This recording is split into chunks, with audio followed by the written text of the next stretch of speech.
Hello and welcome to On the Ground podcast with the Property Baron. This is where we have a chat with the local real estate agents who are actually doing all the deals out there on the ground across Noosa and the Sunshine Coast, the people who are really know the market and what's happening right now. So I'm Jason Barron. I'm joined by Clint Smith from Suter Smith Cleine. Clint's been selling property in the Noosa market for a long time, one of the top performers in the Noosa area and someone who really understands the local property landscape. Also known for his smooth dance moves, actually. Welcome, Clint. Great to have you on. Thank you. Thanks for coming. Thanks, mate. Thanks, Jason. Appreciate it. Let's get into it. Nice intro. Look, why don't we start by you giving us a bit of background on sort of how you got into the industry and what the early days looked like for you. Yeah, well, it was an interesting time, 2001, actually. George W. Bush was still president and, the towers hadn't fallen at that stage and the iPhones hadn't been invented and all those sort of things. Just in Brisbane, saw a job. I didn't have a job at the time and I saw a job advertised for an apprenticeship or a traineeship and it was paying $237 a week. And so I had to catch 2 trains to get there and thought, I'll just give it a go because I needed the work. And then literally the first week I did it, I was like, this is what I want to do for the rest of my life. Just loved it.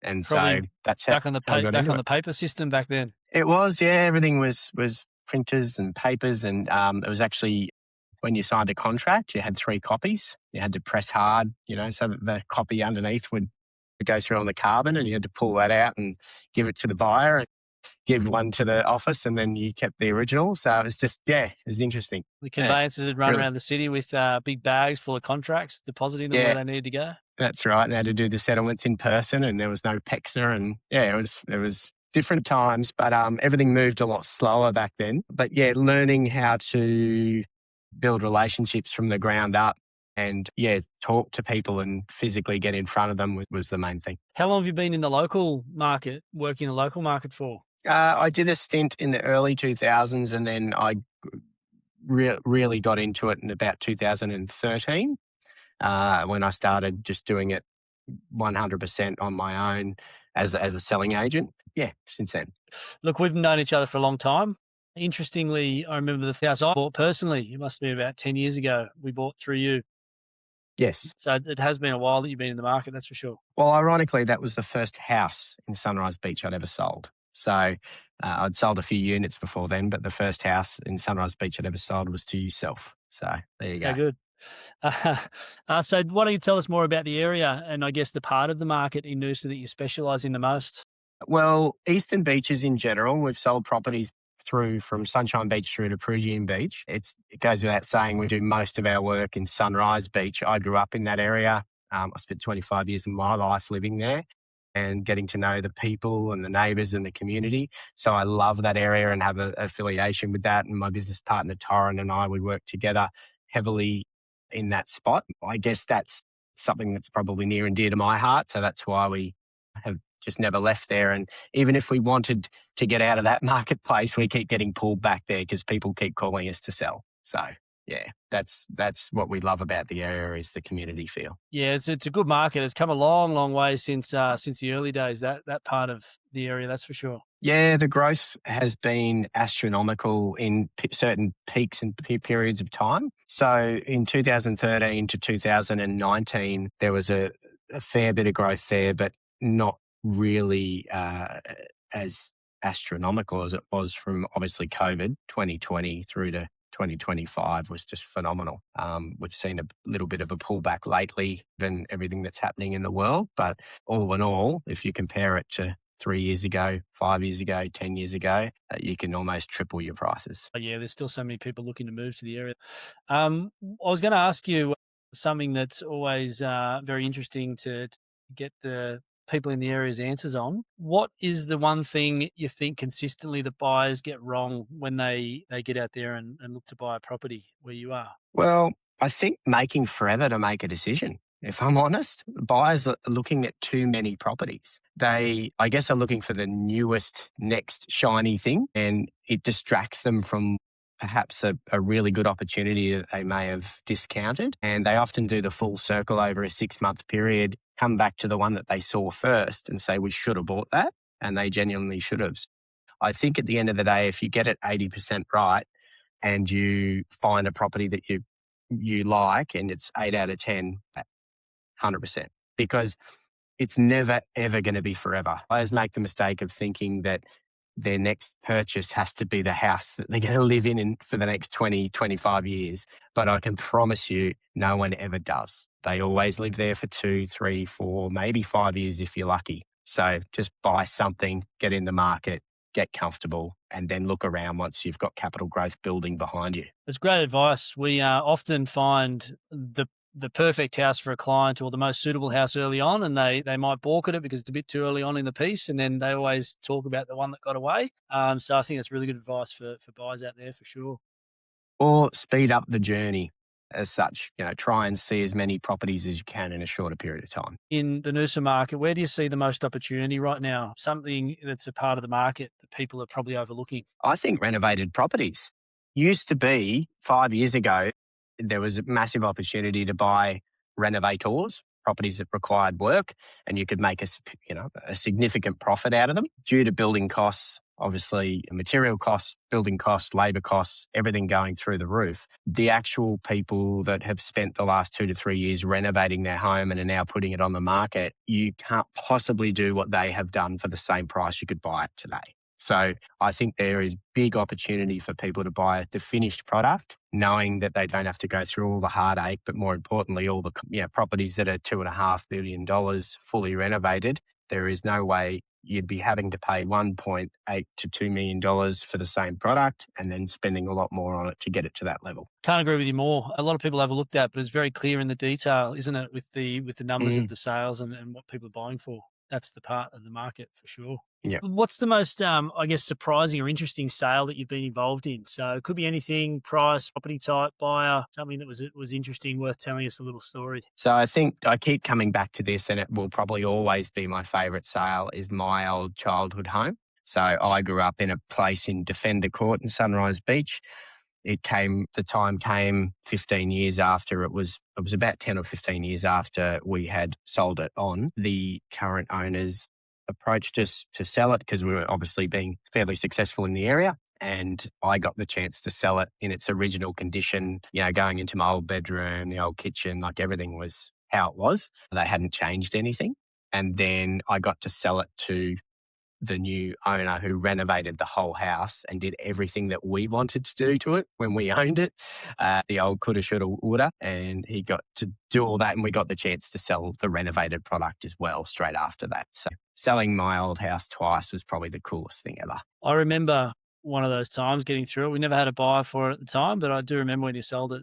That was pretty cool. Yeah, it was great. I think selling it the second time was the best because it was the vision of what we had, and it was all done, and it was done to that same sort of standard that we thought it would be done to. Yeah, it's cool. Look, tell us about which street in your area you think nobody really talks about. They maybe overlook it. I'm going to put you on the spot a little bit, but one of the local streets or pockets that you think's undervalued, and you're on record, so you've heard it here first. Well, my answer changes obviously year to year, depending on where things are at, and obviously gentrification, right? So certain pockets and certain streets have a lot of development going on in them. I think people have missed the boat with Netherby Rise. That obviously is arguably the most valuable and best street in Sunrise Beach, but now I think it's at the point where it might have maxed out because there's been so many amazing sales in the street. My pick is Southern Cross Parade. I think Southern Cross Parade is the number one street in Sunrise that's understated. It's got amazing views as good as Woodlark Rise and Netherby Rise and Orient Drive in certain spots. It does have really, really good views, and it's got a lot of older homes that require a lot of work. So if you were to purchase the property, move into it, renovate it, sit with it for another 2, 3, 4 years, I think you're going to find really, really big capital growth on that street. And it's a wide street. It's easy access to the shops and the schools. It's quiet. It's elevated. Yeah, I think Southern Cross Parade. Yeah, good call. It's always been a good street, but it probably is the one that's overlooked, isn't it? Although you talk about Netherby, and there's probably a couple of houses that have been finished fairly recently that haven't sold yet. So I reckon Netherby's still got a bit of a way to go to get to the top. Absolutely. It'll still keep growing. Yeah, don't worry about that. But, when I look at comparable house on Netherby Rise to Southern Cross Parade, and we're seeing millions and millions of dollars in difference. I think achieving the same lifestyle is I think it's underrated, Southern For Cross. sure. For sure. Look, what bit of a different sort of different angle. What separates the top 1% of agents from everyone else? I class you in the top 1% of agents in the area. Thanks, Jason. And is it teachable? Look, there's a number of things. It depends on what you mean in relation to success, because if you're talking about just doing the most amount of transactions, well, I think you could do a whole heap of marketing and a whole heap of phone calls and annoy a lot of people and probably do okay. But in terms of a long career and a career where people actually call you and you get repeat business and repeat clients, I think it's building relationships. I think it's being genuine, hungry, yet humble. I think there's an old sort of adage that I've used for years, which is serve first, eat second. And that's, I think, what we need to do is give these clients and potential clients a whole heap of information, keep them informed, answer their questions, give them advice without the expectation of anything in return. And eventually, swings and roundabouts, it all comes back to you in the end. Good advice. What's the hardest negotiation you've ever been involved in, and how did you get through it? Hardest negotiation I've ever been, I'd say it was one, and I'm not going to give an address out because I don't want to get myself in hot water, but it's probably dealing with like two alpha males on both sides. Like they both wanted to control this particular process and they were telling me what to say to the other person, and both the buyer and the seller. So in terms of having to swallow your pride, just keep calm and carry on and appease both sides. It was very, very difficult. And we actually ended up negotiating. In the end, we negotiated down to $500 lots and furniture was involved. So, and it took 4 days. So it was a pretty hard one. Yeah. Bit of back and forth. I'm sure you had plenty of hard ones. That sounds like a pretty tricky one to deal with. A lot of people wouldn't have been able to deal with that. No, it's about, and that's where controlling the perception. Like no one's going to buy from a seller they don't like, and no one's going to sell to a buyer they don't like. So you need to make sure that both parties feel that each party is being fair and that they're reasonable to deal with, even if they're not. That's why we have a job. That's why we're in the middle, is to basically filter that information through and make sure that both parties understand that the other side's being pretty fair in the deal. What's the best piece of advice you've ever been given in the industry? The best piece of advice I've been given is to get over failure. Just get over rejection, get over deals fall through, things don't work out, things change, situations change, understanding that people will tell you one thing and do another. And unfortunately, Jason, like over the last 10 years to 15 years, I think loyalty has gone out the window for a lot of people. The world's changed with this kind of Instagram flick, move on to the next thing, that no one wants to invest their heart and soul into anything. So I think understanding that, you can't rely on what someone says anymore in a handshake. You have to get it in writing or it doesn't count. So just being able to be like liquid and move on. Yeah, for sure. We sort of we see the same thing on our side. You got to make sure you get it in writing, move on. The times have changed. It's like the footy coaches these days have been coaching footy like Wayne Bennett for years and years. They'd have some great stories about the changing personalities, wouldn't they? Yeah, that's right. And I think that's why those coaches that have had such longevity, because they understand the human psyche, they understand people, and they don't get caught up in getting emotional. No, for sure. All the time. Anything else you'd like to share with us, Clint, before we wrap up? Yeah, look, probably, I think probably if I could just sort of give any more advice, I guess, on the industry, it'd probably be if you're looking to get into the industry, because I get that question all the time, and I think it's an important one. For anyone that's looking to get into real estate, I think it's important that they work for the right people, because the training comes from the top down. So make sure you're getting the right ethical training, moral training, and that the agents all understand that we're all in this together. Do things the right way and treat people with respect. Yeah. I usually, when people ask me about getting into the industry, I generally give them the advice that they should be coming in and really teaming up with someone who's an experienced agent who can show them the ropes and show them how to be, one of the best agents. And if they can find a good mentor in the industry, they've got a really, really good chance. If they don't find a good mentor, a lot of people don't last very long in our industry. Right? That's right. Yeah, they don't. And they need to understand how people work together and that we're not here to make our lives harder and our jobs harder. One question I guess I have for you is, and I've wanted to ask this for a while, is why do you, as a buyer's agent, why do you think it's important that someone would even consider hiring a buyer's agent?